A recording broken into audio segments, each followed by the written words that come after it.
So next we move to the next speaker, David Wood, and I appreciate David because he has one of the few pronounceable names on our panel today.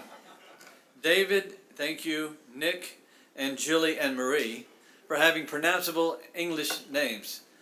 So David is going to switch gears a little bit and deal with the problem of evil and the skeptic's dilemma, an argument that he has devised to help see that the skeptic really has a problem in trying to argue that God does not exist based on the problem of evil.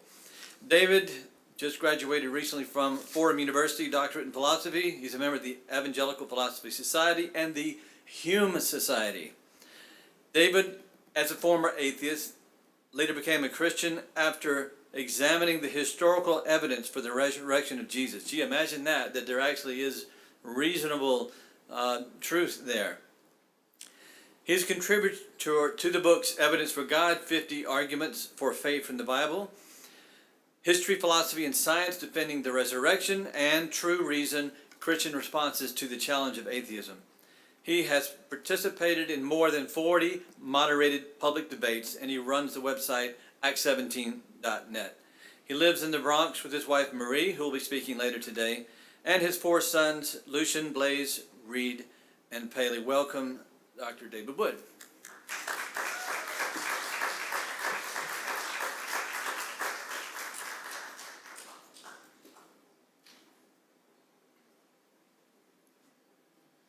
Well, good morning. Glad to see you here on a Saturday to talk about evil.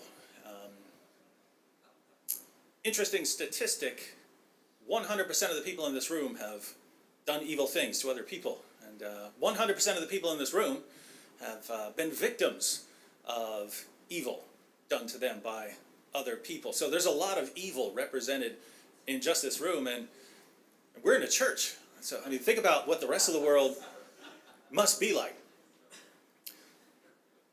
So there's lots of evil, and evil comes in different forms. There is moral evil. That's normally what we think of when we think about evil, is evil done to us or evil that we do. So we have here, ghosts, clowns, little mustaches. No, of course, that's Hitler, the KKK, the serial killer John Wayne Gacy. And that's normally how we use the word evil, is to describe evil that people do. But there's another category of evil which we just call natural evil, and this is not caused by any person to do something to another person, but just by nature, in that we call it evil in that it causes suffering, causes people to suffer. So these are things like diseases, natural disasters, and so on. And the problems we have with evil, one, it can have a massive emotional impact on us. I'm not the best person to talk about emotional impacts, so I'm going to leave that for others. But there's the intellectual impact, the idea that there's something wrong with believing in God because there's so much evidence against the existence of God, namely evil and suffering in the world. So the idea, and Dan already covered this, and by the way, several of the presentations will overlap some of the content. I'll be overlapping some of what Dan said. Paul will be overlapping some of what I say. Marie will be overlapping some of what Dan said. But the argument, the idea, if you believe in an all-powerful, all-knowing, perfectly good being, you've got a problem, because an all-knowing being would know how to do something about evil. An all-powerful being would be able to do something about evil, and a perfectly good being would want to do something about evil, and yet there is a lot of evil and pain and suffering in this world. So the idea is we've got an intellectual problem, and we want to know how to address this. Now I'm going to come at this entire presentation not presenting a solution for evil. I'm going to come at this as a skeptic, because there are lots of people who call themselves skeptics. They say they're skeptical of the existence of God. And I'm going to come at this as a genuine skeptic, someone who's going to apply the skepticism consistently, and we're going to see that atheists are going to find themselves with a dilemma, and I don't see how they can really escape the dilemma. But I want to start off by quoting Sherlock Holmes. Sir Arthur Conan Doyle wrote a story called The Cardboard Box. It's about a husband and wife who love each other deeply, but then all these things happen, and at the end, the husband sits in jail for murdering his wife. And Sherlock Holmes, reflecting all this, really sets up the problem nicely. He says, "What is the meaning of it, Watson?" said Holmes solemnly as he laid down the paper. "What object is served by this circle of misery and violence and fear? It must tend to some end. It must be a point to it. Or else our universe is ruled by chance, which is unthinkable. But what end? There is the great standing perennial problem to which human reason is as far from an answer as ever." The reason I like the way Holmes sets up the problem here is that he thinks in terms of alternatives, right? Yes, it's hard to think of what the reason could be for all the suffering in this world, but what's the alternative? The alternative is that the universe is ruled by chance, and he says that's unthinkable.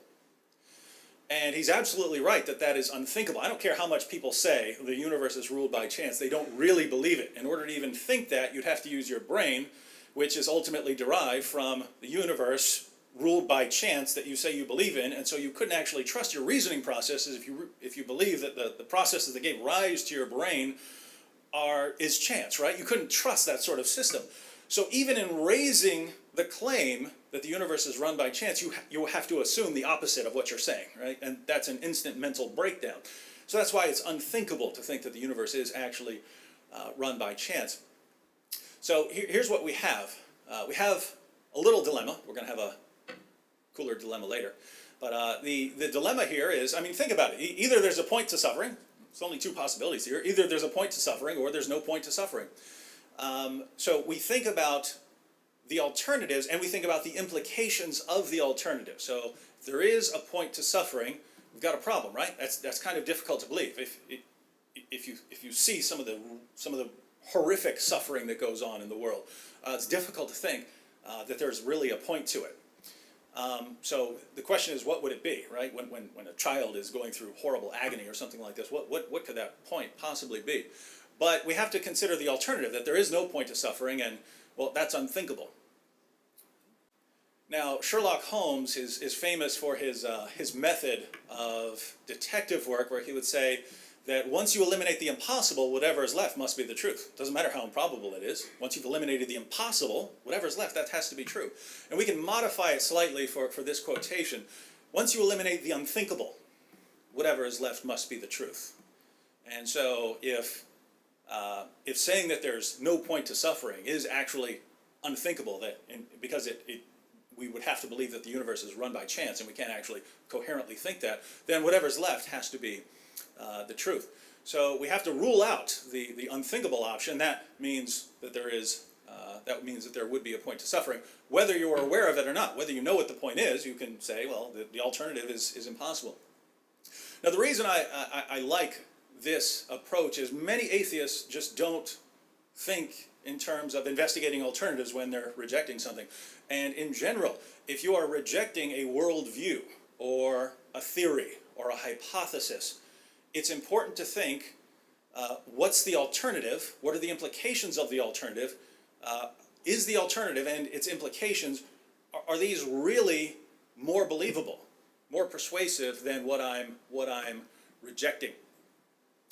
And what I find is that atheists just aren't consistent. And if we can do anything to help our atheist friends, getting them to be consistent would be pretty high up on the list.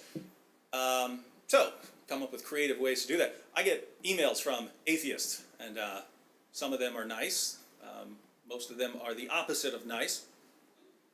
And they usually start something like, "Hey, prove to me that God exists. I bet you can't. I'm waiting." Only with more colorful language and several references to the flying spaghetti monster. But that's the challenge, and I never, ever, ever respond by trying to prove the existence of God, because there's some more important groundwork there, namely the issue of, I'm not sure you can prove anything to anyone using the methods that atheists use to examine the existence of God. So I don't respond by trying to prove the existence of God. Instead, I say, I'd be happy to prove to you that God exists. but I want to make sure I'm not arguing with a non-existent person. So before I prove to you that God exists, first prove to me that you exist, and then I'll prove to you that God exists. I call that the rope-a-dope. Notice, see, the atheist wants to sit back and play skeptic while I try to prove something. So I give him something to prove, and then I get to sit back and play skeptic, hoping that he will eventually realize how easy it is to play skeptic. And so the conversation begins, and the atheist will usually start with, well, how would I be emailing you if I didn't exist? And I say, nice try. How do I know that you're not some mindless internet bot that's programmed to send out silly challenges to people just to waste people's time, and that there's actually no mind behind this? That's what you're programmed to do. How do I know that a bunch of monkeys didn't get loose and they're pounding on a keyboard? And I mean, if something as complicated as life can form by chance, obviously some monkeys can get really lucky and type together, this challenge, especially when there are so many misspellings in it. And so we go back and forth like this, and after a couple of rounds, if we still continue, the atheist in a fit of rage will say, look, I will get a plane ticket and come see you. Where do you live? And I say, well, I live in the Bronx, but what's that going to prove? I mean, if you come and see me, how will I know that I'm not dreaming? How will I know that I'm not in the Matrix? How will I know that I'm not a brain in a vat with some mad scientist poking my brain, making me think I see you? How will I know that I'm not the only thing that exists and that I invent fictitious people to keep myself occupied? How will I know? How will I know this? How will I know? And the answer is, if I'm playing skeptic, I can't know that. I can't know those sorts of things. And there is no evidence that the atheist could possibly give me to prove that he exists. And at this point I begin typing LOL. Lol, you can't even prove your own existence and you're challenging me to prove something. Lol. Highlight lol. Copy. Paste, paste, paste, paste, paste, paste, paste. Laughing emoticon, laughing emoticon, laughing emoticon. Some of you think that's mean, but trust me, if you have that type, if you're the angry internet atheist troll type, in order to penetrate this, that sort of thing can help. That can help, right? I'm saying this as a former atheist. Sometimes you gotta break through some barriers. Other atheists are nicer and more reasonable, but for that personality type, some lols and laughing emoticons can help get the point across. So, and the point I want to get across there to the atheist is very easy to play skeptic. But the methods that you as an atheist apply to the existence of God, you do not apply in other areas. If you are as skeptical of claims, general claims, as you are of the existence of God, other people couldn't even prove their existence using these methods. And so what happens is the atheist isn't being consistent. He's changing his level of skepticism as he goes along, depending on whether it's something he wants to believe or not. So human beings have what we'll call a skeptometer. It's a device, an imaginary device, but I mean, we do this. Christians do it, Muslims do it, atheists do it, we all do this.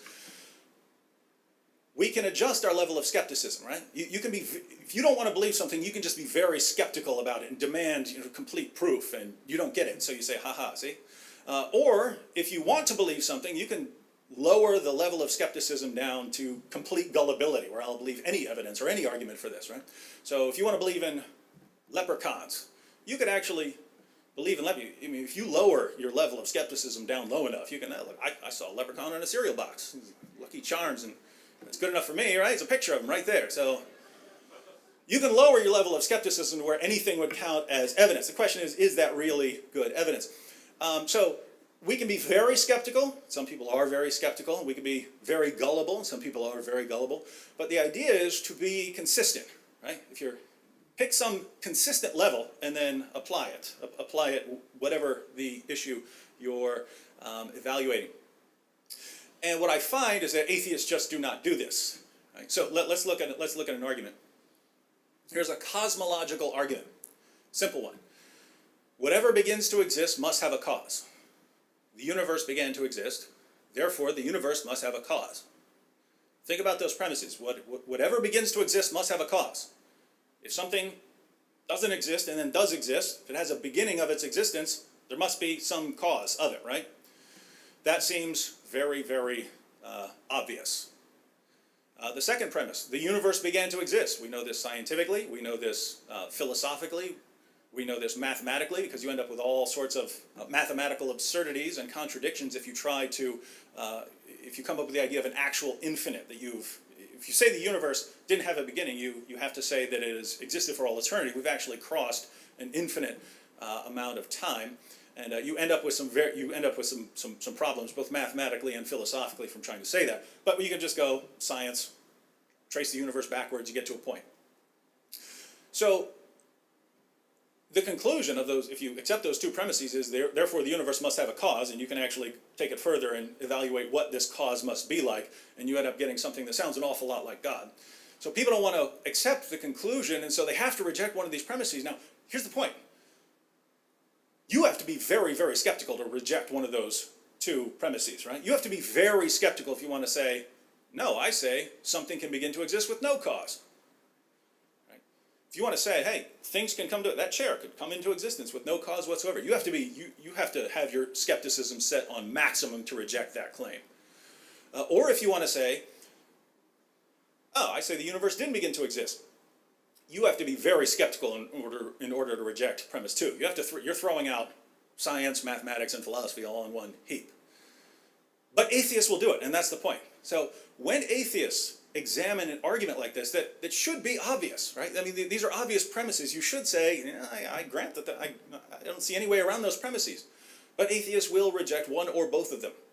And you have to be very, very skeptical to do that. Now, here's the question. Do they apply that same level of skepticism, the sort of skepticism that would make you say, prove to me that something can't come into existence without a cause? Do they apply that same level of skepticism when they offer an argument like the argument from evil, that evil disproves the existence of God? And I'm going to say, absolutely not. So let's look at an argument from evil and say, if we were actually skeptical, if we applied the same level of skepticism that we apply to arguments from theism, if we applied that level of skepticism consistently, would we accept this as a good argument? So here's an argument from evil. Premise one, the world contains instances of human and animal suffering that could be prevented by an omnipotent, omniscient being. Looks like a true statement. Premise two, some of these instances of suffering do not appear necessary for obtaining some greater good or for preventing some greater evil. So, at least some of the suffering in the world, we look at it and we say, it doesn't look like it has a point. Premise three, a wholly good being would, as far as possible, prevent instances of suffering unless they were necessary for obtaining some greater good or for preventing some greater evil. So a perfectly good being wouldn't allow this sort of thing unless there was a good reason for it. And the conclusion, therefore, no wholly good, omnipotent, omniscient being exists. And this is modeled after the approach of William Rowe, one of the most famous proponents of the argument from evil in recent decades.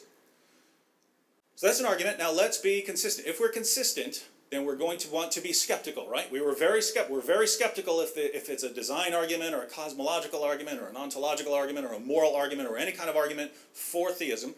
We're going to be skeptical of arguments for miracles and so on, right, if we're atheists. So obviously we're going to be skeptical of this. What would happen if we're actually skeptical of this argument? Well, we start looking for, is there reason to doubt the conclusion of this argument? Well, in order to do that, you have to ignore, on some level, philosophical explanations for evil. You at least have to examine them and say they're insufficient. We're going to get to why that's a problem here in a moment. But philosophical explanations for evil, again, this is going to be some of the same material that Dan covered.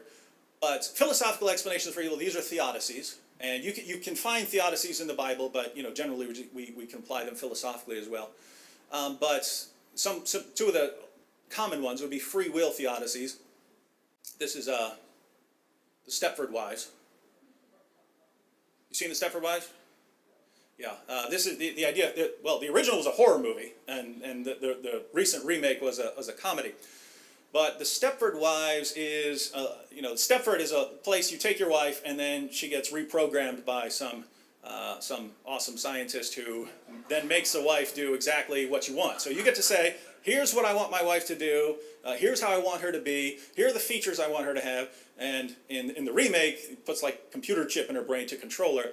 In the original, she gets killed and replaced by a robot replica.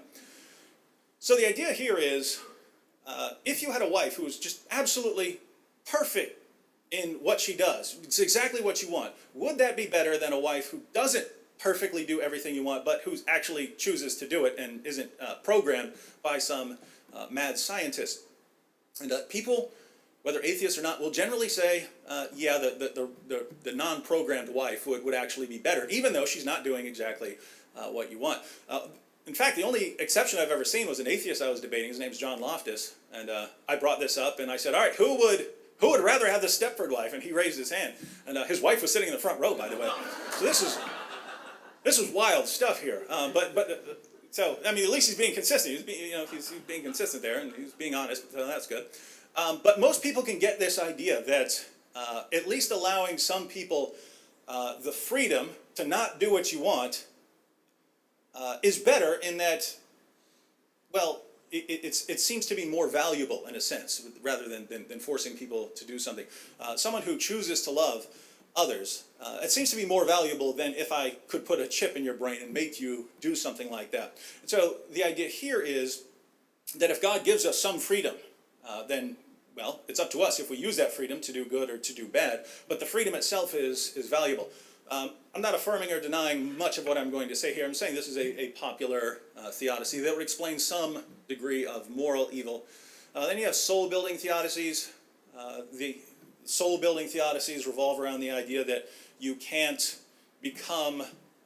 grow morally and spiritually without going through some stuff. This is Samwise from Lord of the Rings. Remember at the beginning when he's all, oh, Mr. Frodo, I'm so scared of Rosie, even though I'm in love with her, right? And by the end of the movie, he just runs right up to her, right? But what happened in the meantime? Well, you can't become Samwise the Brave until you fight a big spider and you carry your buddy into the fiery pits of Mount Doom. You can't, right? You have to go through that stuff in order to become a courageous person. That's true with really any of the virtues. You don't grow. The times when life is wonderful and great, those are great times, but those aren't. They're just not the times when people grow morally or spiritually. So things like this would account for at least some suffering. You can't say it all because sometimes people just get crushed by their suffering and they don't grow at all. They just die from it. So it wouldn't explain all suffering unless you wanted to put it on a global scale and say this sort of world where you can go through this stuff, that is a better world than a stagnant world where people, God just takes care of us like pets. So those are philosophical attempts to answer why there is so much evil in our world. But you also have theological explanations. And these would be sort of specific to a religion. So Christianity, Islam, Judaism would have additional responses beyond theodicies. Would include things like human beings are sinners. This is interesting. As an atheist, I argued with Christians. I made fun of Christians. I never once used the argument from evil. Never once said, if God existed, there wouldn't be so much suffering in this world, but there is. It proves it. Your God doesn't exist. Never once used that. I thought that was a silly argument. And the reason was, I always thought, yeah, I don't believe in God, but if God did exist, I'd be very bad by comparison. And so what business do I have to say God should give me a hedonistic paradise if he exists?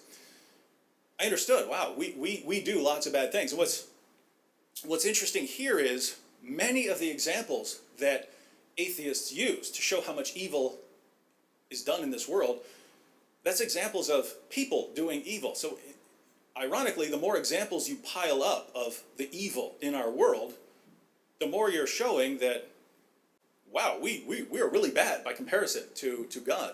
If we're that bad, what business do we have to say, well, God wouldn't allow us to suffer? Not us. We're too good for that.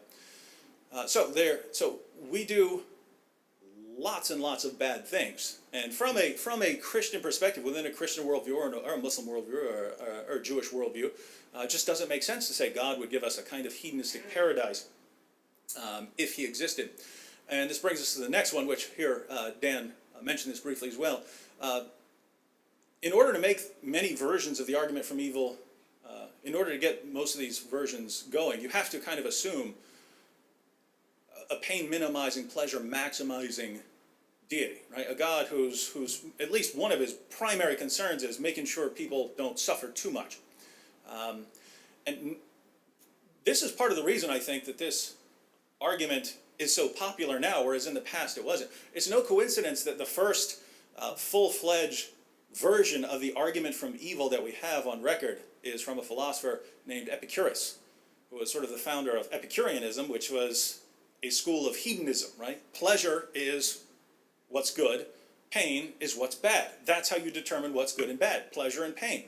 Well, again, that's no coincidence that he's the one who comes up with the argument from evil. Once you adopt that view, it is a slam dunk argument to say that a pleasure maximizing, pain minimizing God does not exist, right? You have a slam dunk argument for that, right? Because once you grant that sort of God, it's obvious that there's no omnipotent being who just wants to give as much pleasure as possible in our world. But no one, I mean, this has never been what theists mean by God. Until recently, you have more and more people, even in churches, who think in this way. But this has not historically been what Christians mean by saying God is good. It's not saying God minimizes pain and maximizes pleasure. It would never occur to the Apostle Paul, for instance, that that's what he means when he tells people about God. So the Apostle Paul, he says he gets the 39 lashes 5 different times. He gets beaten with rods 3 times. He gets stoned. They try to stone this guy to death. He survives it. He gets shipwrecked multiple times. It never crosses Paul's mind to say, telling everyone God is good.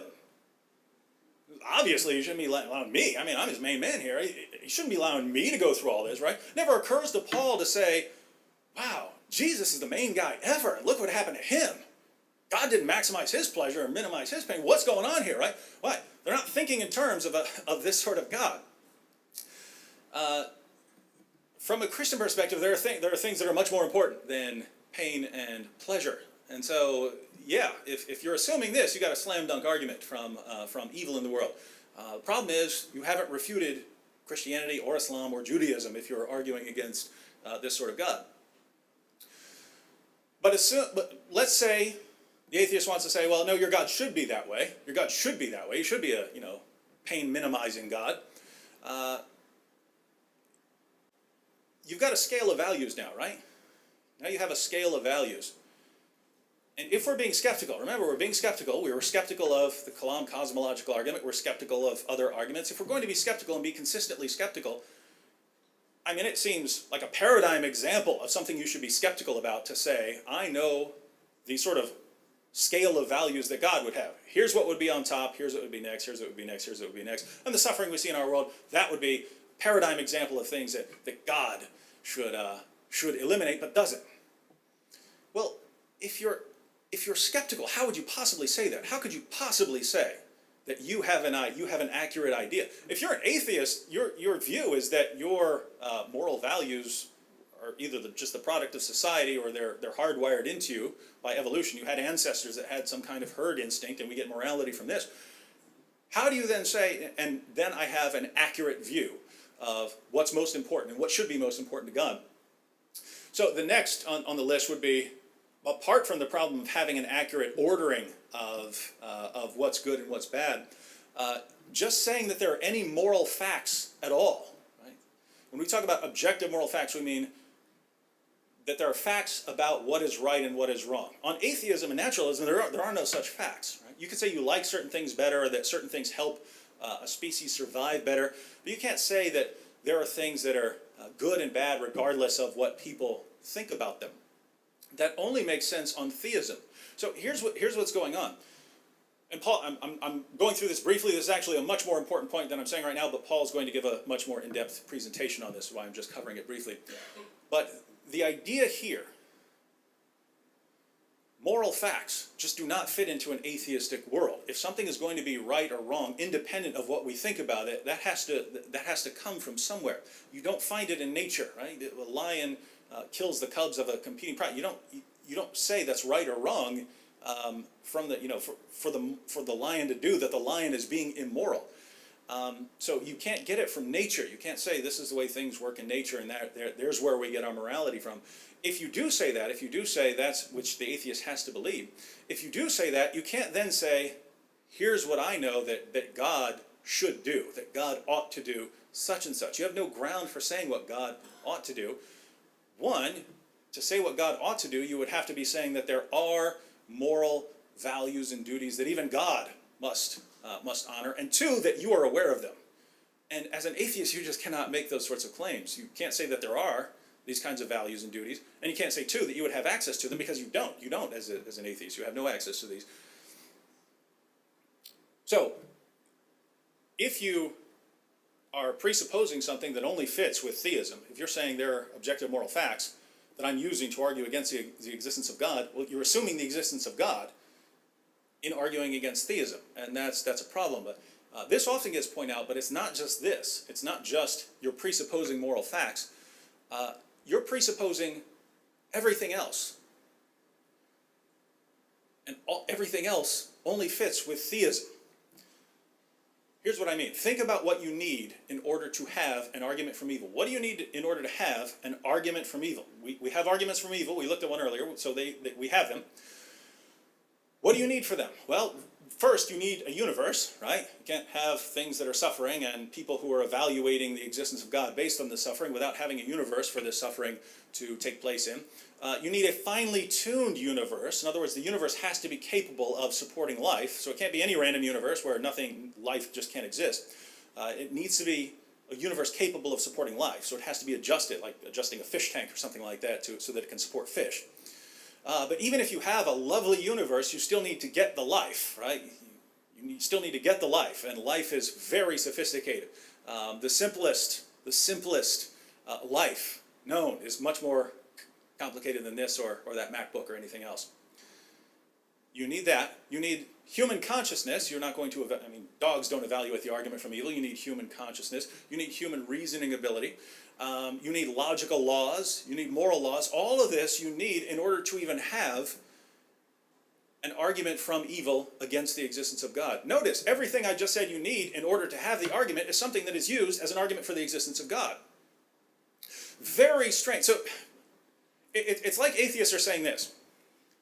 Yeah, you can account for the existence of the universe. Yeah, you can account for why it's finely tuned. Yeah, you can account for the origin of life. Yeah, you can account for human consciousness. Yeah, you can account for reason. Yeah, you can account for laws of logic. Yeah, you can. But evil, you can't account for very well. You can't account. Maybe you can account for some of it, but not all of it.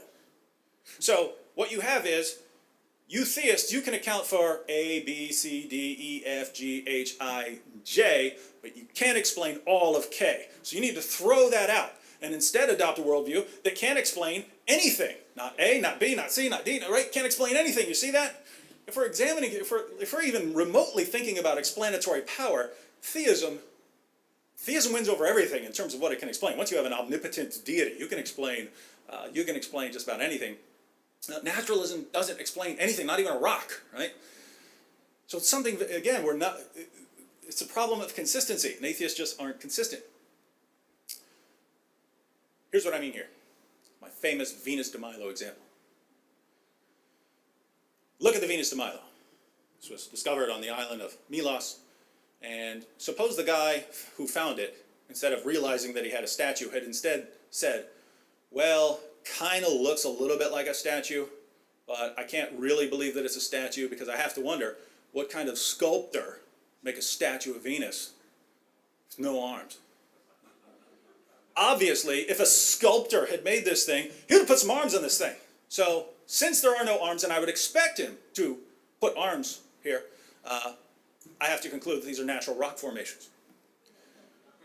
We would all reject that, right? But notice what happened here, right? You look at the whole thing, and you say, look, this is obviously a sculpture. The armlessness we'd have to explain some other way, right? So you'd explain it. Well, the arms broke off, obviously, but even if you didn't have any idea about how the arms came up missing, maybe it's a statue of a rich armless woman who wanted a statue. Maybe he's about to put arms on the things, and then he died and didn't put the arms on it, right? All kinds of explanations you could come up with, but the one explanation you will reject is that it's just a natural rock formation. Why? Everything else there favors the hypothesis that it is a sculpture. So when atheists zero in on the one thing and say, ha-ha, that's what we know about our world, throw out this theism nonsense, that's like zeroing in on, all I'm going to focus on when I examine this Venus de Milo is that it's armless. Don't know, I'm going to pretend I don't know anything else about it and conclude that there is no sculpture. Silly, silly thinking. atheists can approach evidence inconsistently. You have to approach evidence inconsistently when you're employing this argument from evil. And what I mean here is, so think about the argument. I can't think of any good reasons for God to allow all the suffering in our world, so there probably are no reasons. Probably no reasons. Okay, so now we have to go with what seems probable to you, right? Here's some probability.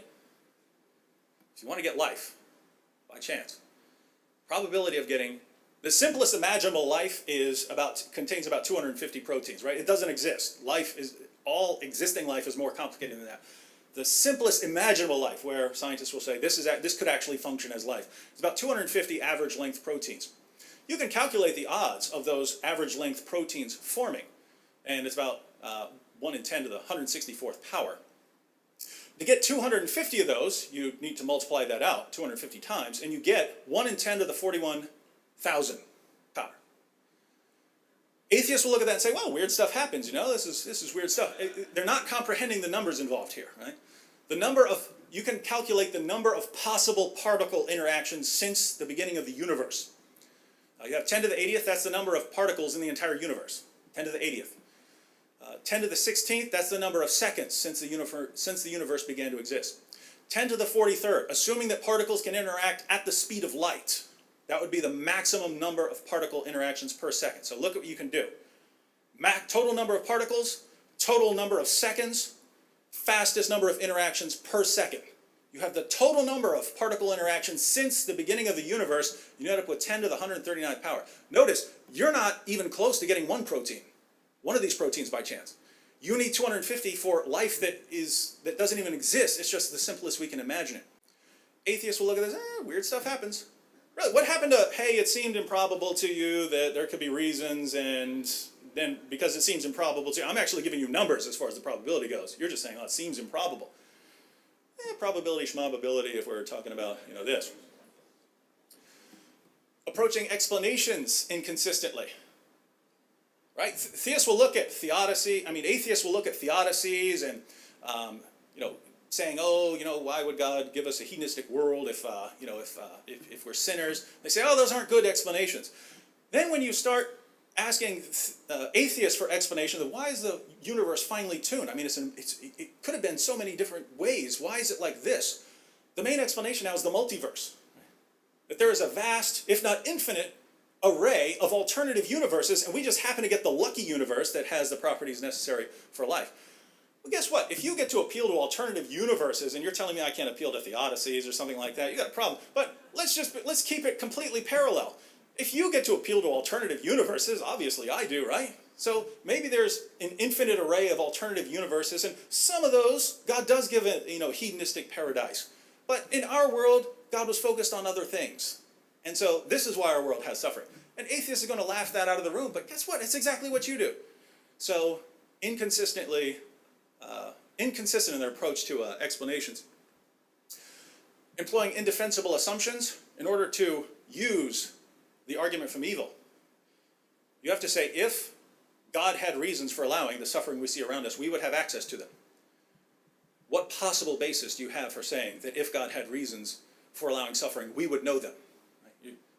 It's an example. My son Luke is back there. When Luke was 1 year old, the doctor said he has to get 4 shots. I had to hold him down while the doctor gives him 4 shots, and he's looking at me like, what are you doing holding me down while this person's stabbing me?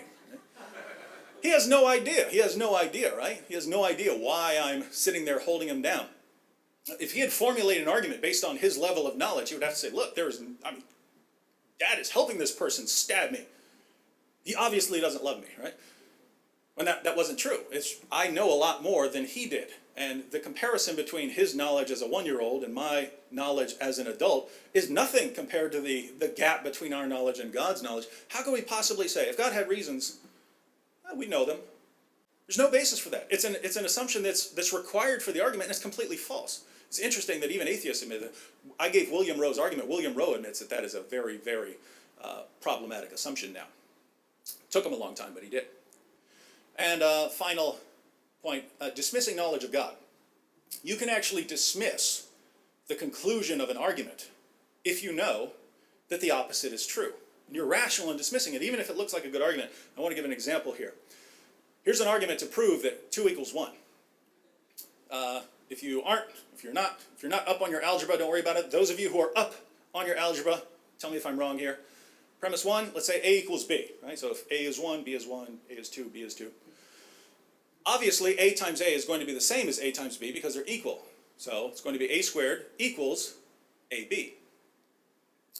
Third step, you can do whatever you want as long as you do it to both sides. So A squared plus A squared, we're going to add A squared to both sides. A squared plus A squared is going to be equal to A squared plus AB. No problem there. So that gives you, on the left there, 2A squared equals A squared plus AB. This is all very basic algebra. And now we're going to subtract 2AB from both sides. We're allowed to do that in algebra. So we have 2A squared minus 2AB equals what we had before, A squared plus AB minus the 2AB. And now we just simplify that. We still have the 2A squared minus 2AB. And on the other side now we have A squared minus AB. And we can take out the 2.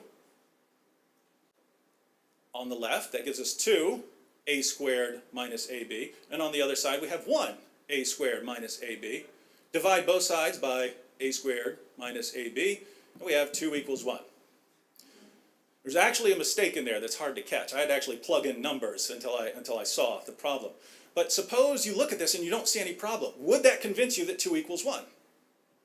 No, no amount of evidence is going to convince you that 2 equals 1. It wouldn't do it, right? Because you know that 2 equals 1. Well, if you know God, right, you can look at the argument from evil, and even if you didn't see all kinds of problems with it, which I think there are many problems with it, even if you weren't skeptical of those problems, you could sit there and say, I don't know what's wrong, but there's got to be something wrong because I know God. So these are 10. We went through 10 different problems with the argument from evil. Now we have the skeptic's dilemma. Skeptics, atheists, have 2 options, right? They have 2 options. Either way, they got a problem here. If they maintain the same level of skepticism, remember we have a skeptometer, you can raise it or lower it. If they maintain the same level of skepticism, they've got 2 options here. One, if they want to say, yeah, there are all these problems with the argument from evil, but I still say it's a good argument. Well then, if that's the bar, almost all theistic arguments are going to pass that bar, right? And if you look at the Kalam cosmological argument or argument from biological complexity, all these arguments are going to pass that. If you say, yeah, there are lots of difficulties, but I'm going to grant it anyway, all these arguments would pass. So we would win by sheer volume. In other words, if you say that's a good argument, the argument from evil, it's a good argument. Well, great. If you allow it in spite of areas where you could doubt some of the premises, then do the same with arguments for theism and stop denying obviously true premises. Alternatively, if you want to say, hey, I'm going to be as skeptical as possible of arguments for theism, the Kalam cosmological argument, all these other arguments, I'm going to be as skeptical as possible of these arguments. Wonderful. Turn to the argument from evil and apply that same level of skepticism. Is this an airtight argument where you cannot possibly doubt any of the premises? No. And so apply the same skepticism that you apply to theistic arguments, namely, if I could possibly doubt any premise by any stretch of the imagination, I'm going to throw out the entire argument. Now you have to throw out the argument from evil. So the alternatives for a consistent atheist would be, you either have to accept the argument from evil, in which case you have to accept arguments for theism, and it's a lot of them. It's like, there's all I can fit on a slide. In which case we win by volume, or you have to throw out all these arguments, say they're bad arguments because I can doubt something in there. But then obviously you have to throw out the argument from evil. There's too many different ways to doubt it. So either theism wins by the volume of our arguments, or atheists have to admit that they have to reject the argument from evil. Either way, atheists just don't have a good case against the existence of God. So what do atheists do? Inconsistency, right? We're going to apply one standard, one level of skepticism to arguments for theism. We're going to apply a different level to arguments against theism. And again, using that method, you could defend anything. You could defend leprechauns from the picture on a cereal box.